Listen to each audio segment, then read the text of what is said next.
data in from ArcGIS Online, this is the organization it's going to go to. So with that, if we can also look at just one more thing on the options here. I wanted to discuss options. You're familiar with some of these with ArcMap.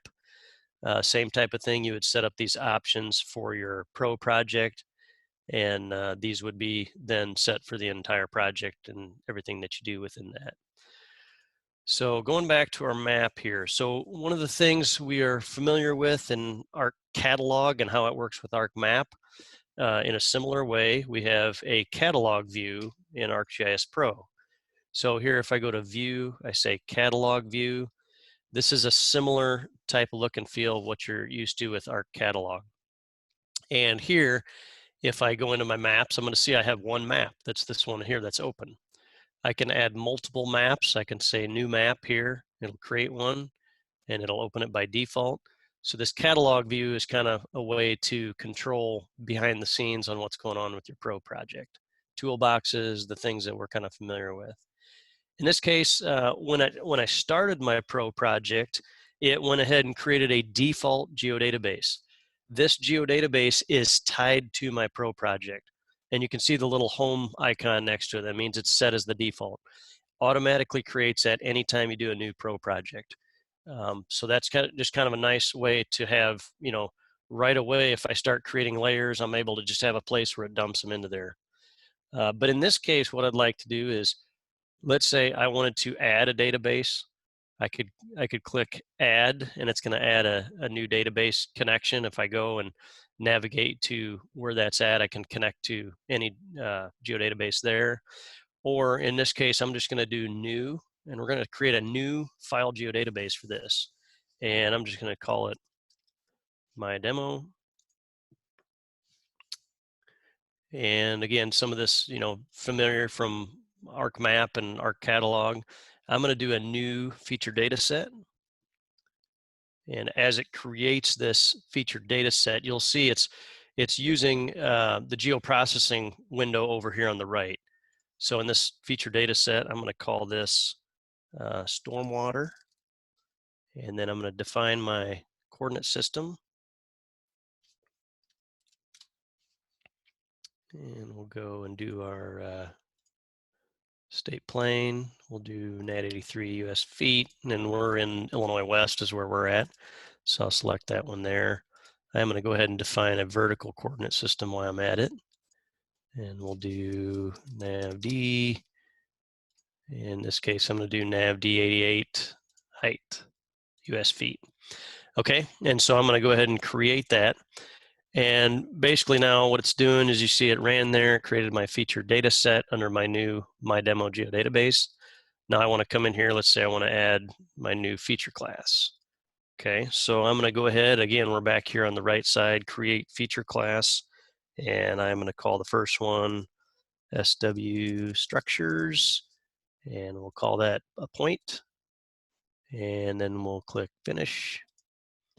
And then I'm going to do the same thing and over here again, and I'm going to create under there, I'm also going to create another one called pipes.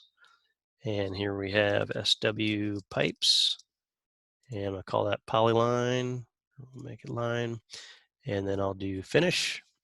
And so now I have two new feature classes that I just created. One thing I didn't show is if I clicked next instead of finish, I could have added my fields there or imported fields into these, but we'll show you how to add those fields here as part of our demo today. So, all right. So if I want to add my feature classes to my map, I can highlight both those, drag those up to my map, and similar drag and drop as we're used to from ArcMap. So here I've got my new feature classes added in here. I'm going to zoom in here and come into my map here, and we'll zoom into the Morton area. And we'll just zoom in on the intersection here so we get a place we can maybe add some of our pipes and structures to. So I want to, in this case, I'll go ahead and turn on my imagery. Up here, I'm going to go under my map menu, and I'm going to turn on my imagery for this particular example. And now, let's say I just want to get started and I'm going to create some features. What we're used to in ArcMap, we're used to starting and stopping the editor anytime we want to make some edits and updates. One of the nice things with Pro is it's a little bit easier to do the editing. I simply go to the Edit tab, Create, and then over here on the right, we're used to the Feature Template section here. I'm going to click on SW Structures, and I'm going to add a couple structures here. I can see some inlets underneath there. I'm going to check my green checkbox to finish down below. And now I have 2 new features added in there. So very easy to create those. Now let's say I want to update my symbology. So I'm going to click over here, very similar to look and feel with ArcMap. You're familiar with the symbology gallery. If you're an ArcMap user, we can change the properties and the colors here. So I can kind of pick and choose what I'd like there. And it gives you some of those settings. I can also import symbology. If I go back one space there, I can import symbology from another layer, which is kind of nice. So that's kind of how you would update your symbology. So now I want to view, let's say I want to view my attributes on these. So I have my attribute window, and I'm going to select one of my structures here. Okay, and you can see over here on my attributes, I really don't have a lot of attributes. So at this point, I would really like to add more fields. So what I could do is I got a couple options here to add fields in ArcGIS Pro.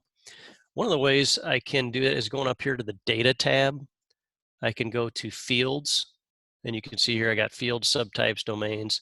That's one option, is I could open it up there, and it's going to open up those fields in a view there.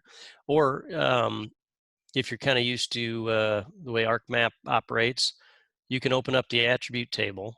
And now here's where I can see, you know what, I really want to add another field to my data here. So I'm going to click on, let's see, you know what, I think I got to stop my editor. I got to save my edits before it's going to allow me to add a field. So you saw me just go to edit, and then I saved edits.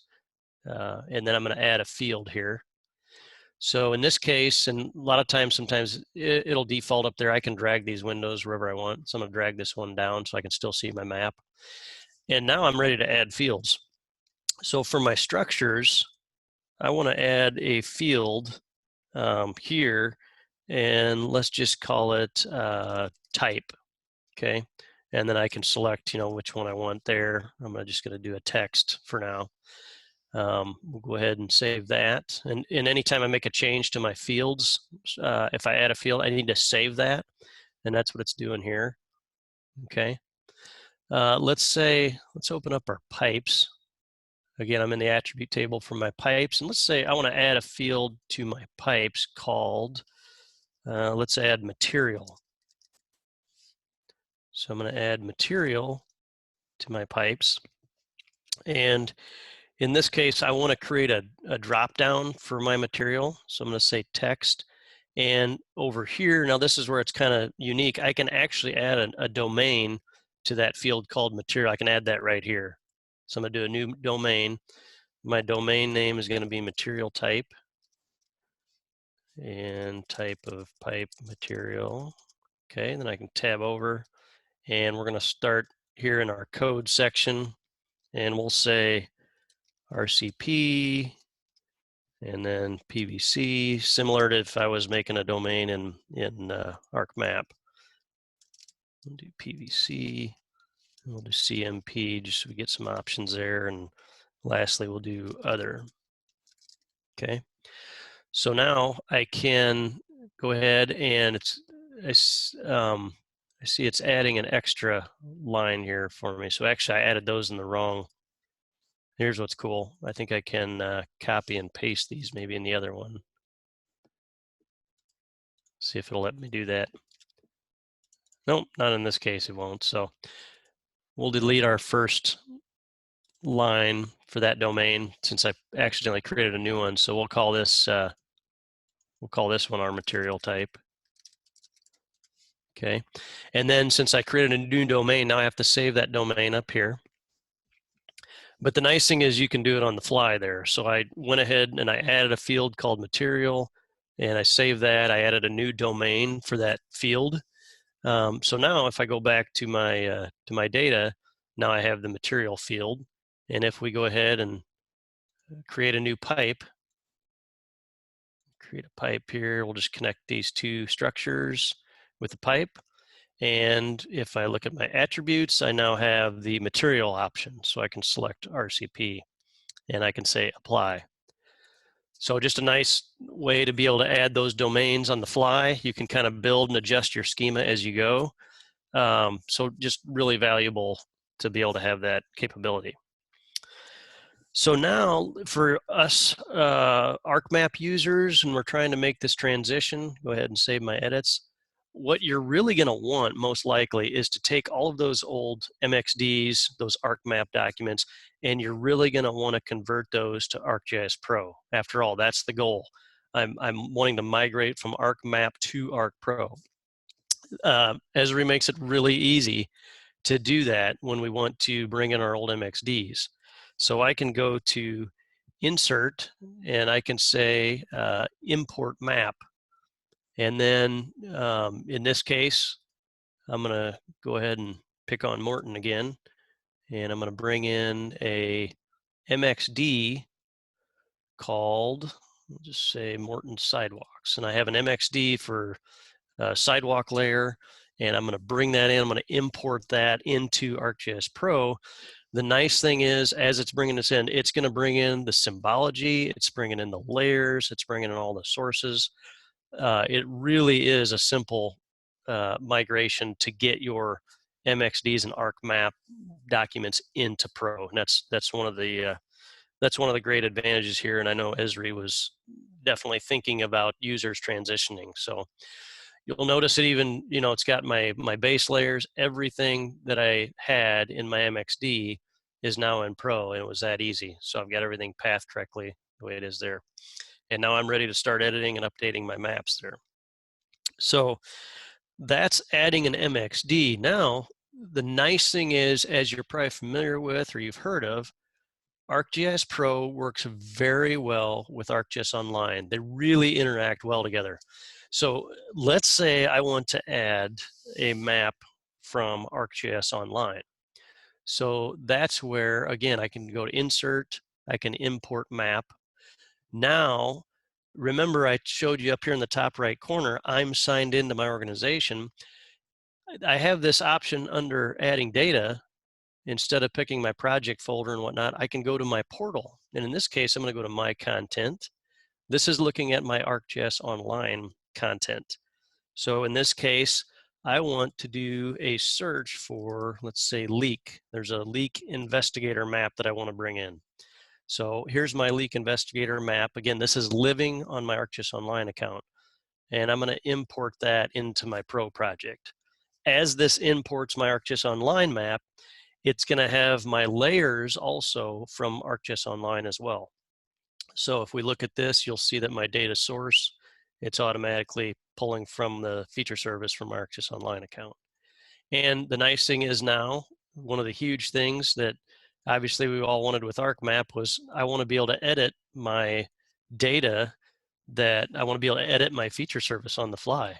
Well, now we can do that. I've got a leak here, and on the right hand side, I'm going to, under my attributes, I'm going to say that the date and time resolved is today, and I'm going to apply that change, and we'll just see that that does update my point there, and it changes that, and that is updating that feature service in real time. So it works both ways. My staff in the field, when they're updating the leak status, it's coming, and if I'm pulling that feature service in, it's updating immediately. Or if I'm making that change in the office, my field staff is seeing it immediately when they're using a mobile device and using something like Collector. So that's really nice that it's able to work with that. Now, what I showed you was just pulling in a map, an entire map from ArcGIS Online. Another nice thing is I can actually pull in from ArcGIS Online, I can pull in just data layers. So again, under Add Data, if I want to add data, I can add it from a URL path as a feature service, or these other options we have. In this case, I'm going to add a layer, just a layer from my ArcGIS Online account. And in this case, we'll just say, I'm going to go under, I'm going to add this layer I have for tornado damage to my map. And then I can see that that's going to just pull in that single layer from ArcGIS Online. So a common workflow that I do often is, let's say I want to work on this tornado layer, but I don't want to work on it in the live feature service. I'll just bring it in, and then I'll just right click and do a data and then export those features to a local copy. And then I'll work on my local copy. And then when I'm done and I'm happy with it, then I'll just republish it. I'll just overwrite this feature service called damage points. So that's really nice to have that workflow and that capability of easily pulling things down and pushing them back up and onto ArcGIS Online. Okay, so next thing I wanted to talk about was this concept of layouts. You've probably heard about that and how Pro works really well with layouts. So over here, again, I'm under catalog here, and I go under my layouts. I have one here for Morton Sidewalks. Let's say I want to do a new layout, however, for this particular project. So here's where the layout is, where I'm creating a map. You know, this is where I say 8.5 by 11, and you know, I want these different sizes. This is where all of that is controlled. So that's really easy. I can just add a new map frame. Let's say I want to add in my leak detections map. So I just add a new map frame. Now I'm just going to put in here where that's at. Let's say I want to leave a little room on the right for a legend. So now you can see I just went ahead and pulled in my map frame, which is, you know, pulling information from my leak map. So if I, you know, look there, I'm going to see the same layers in my layout. And you can see I just turned off a layer called open leaks, and that automatically turns it off in my layout view as well.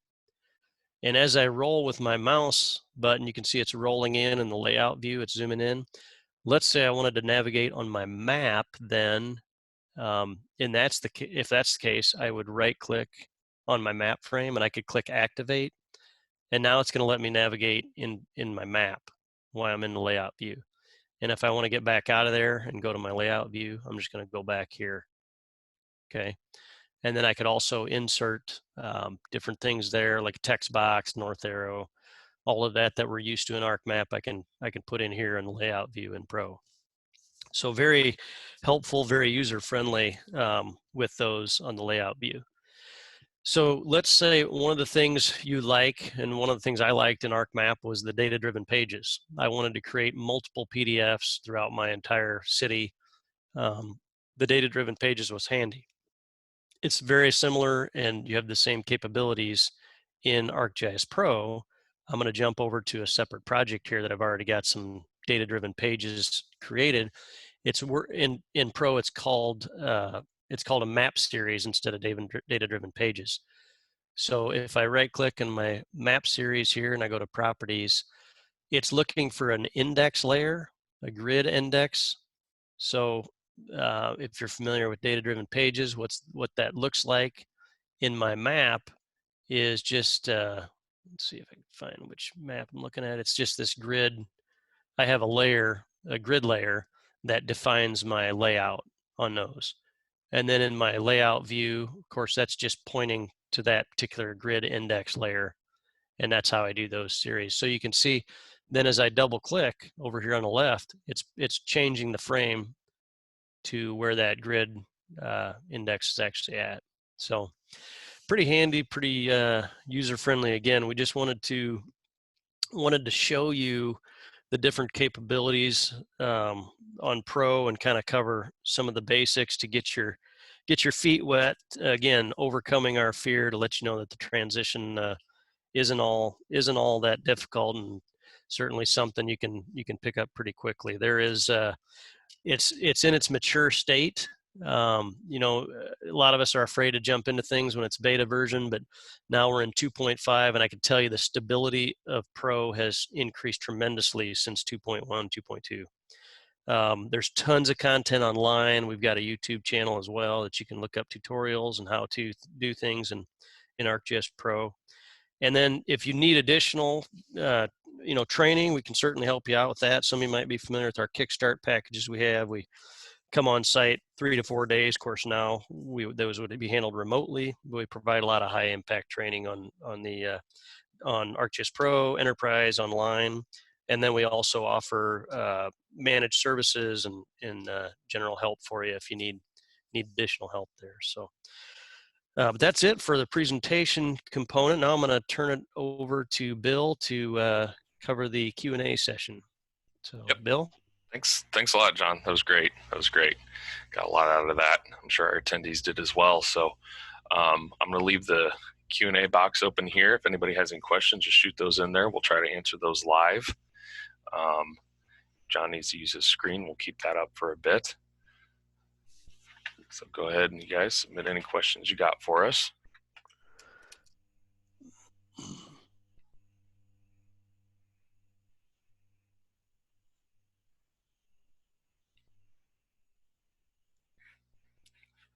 Okay, John, we got one in here.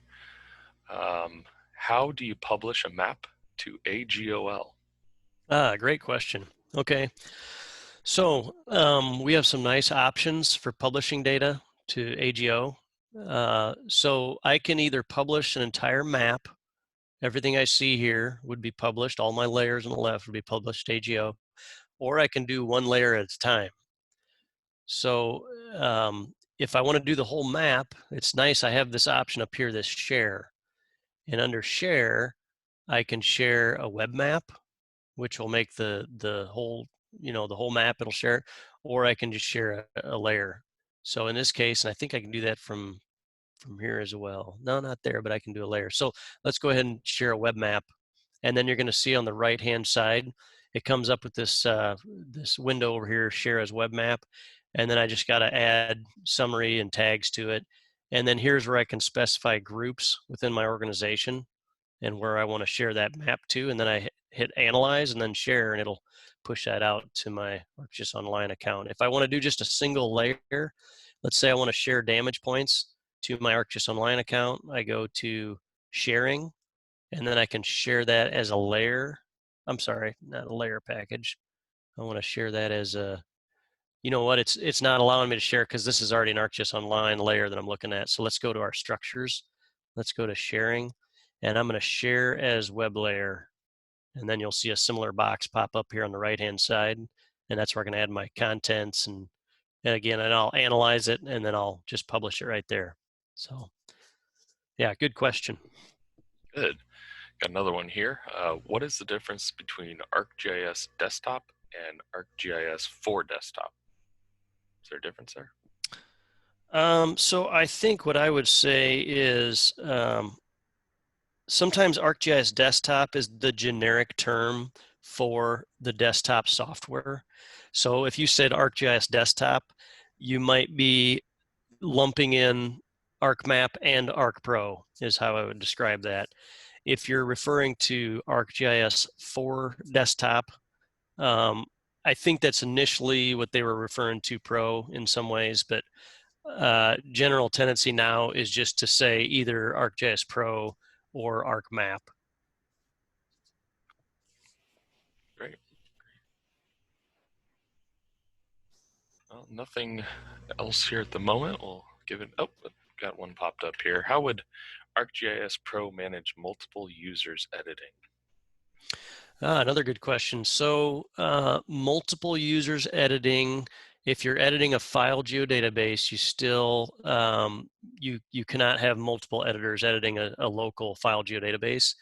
If you have an ArcGIS Online layer, like mine here with tornado damage points, I can have multiple editors editing that simultaneously. So that's not an issue. What we're finding is some of our projects that we work on, say for example, NG901 data cleanup, we're finding that we need a multi-user environment. So we're actually using a cloud-based enterprise setup, and we are using enterprise geodatabase. So we're having multiple editors that way. So it's, still we don't, multiple editors on a file geodatabase is still similar to ArcMap. You have to just have a single user editor per geodatabase. All right, got some more rolling in here, John.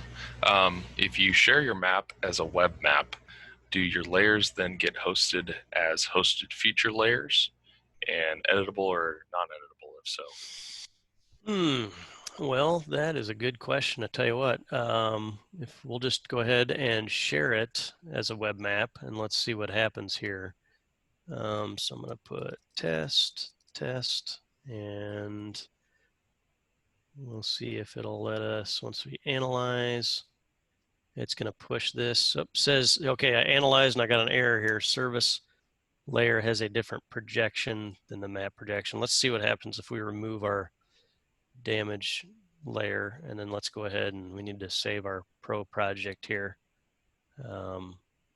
Let's just save this as, let's call it test, and let's save, and then we will refresh our analyzing there.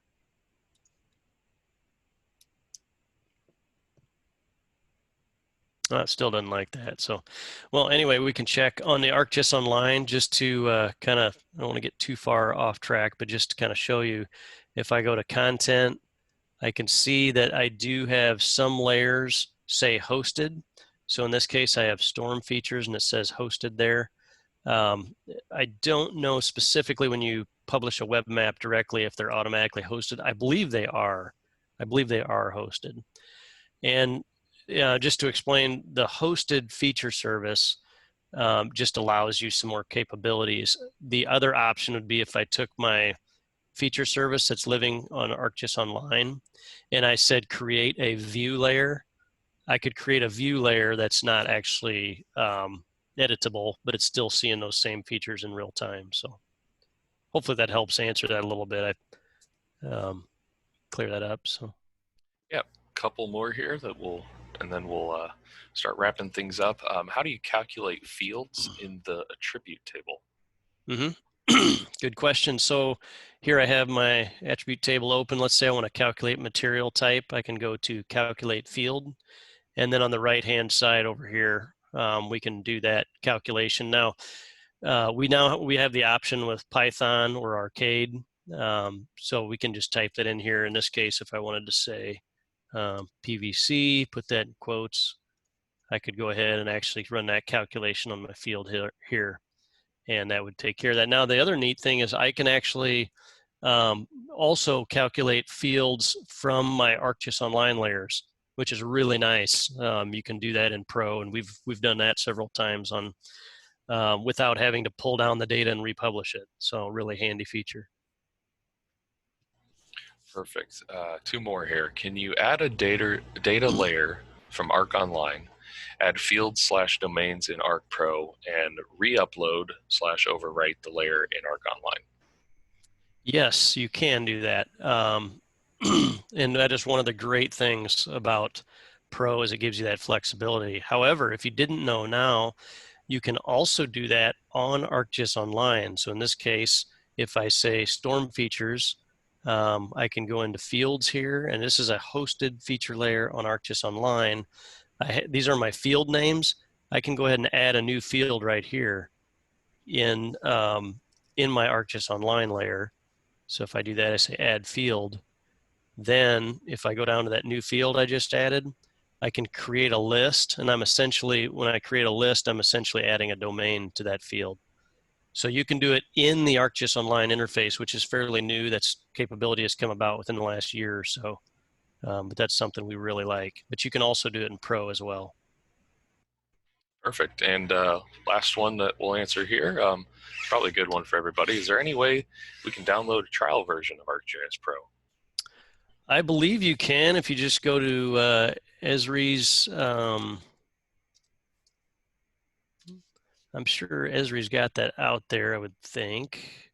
I know you can do it through, let's see what this says here. It looks like that's some other site. I know you can do a trial ArcGIS Online account, so I'm sure you can do the same thing with ArcGIS Pro, I would think. Yeah, so it says ArcGIS trial gives you temporary use of ArcGIS Online and ArcGIS Pro. So yes, you can do that. Great, great. Well, guys, I think that wraps it up for today.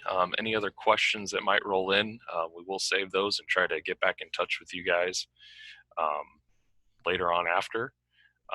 Just wanted to let you know that you can find additional information on our website listed on the screen, cloudpointgeo.com/kickstart. Obviously, follow us on social media there. Search CloudPoint Geographics on any of those sites. And I've got my email address and phone number put up there in case anybody needs to get in touch directly. But I'll leave this up for a couple minutes. You guys copy down whatever you need. But other than that, I wish you guys all the best and hope to hear from you soon. And thank you so much for attending our webinar today. Take care.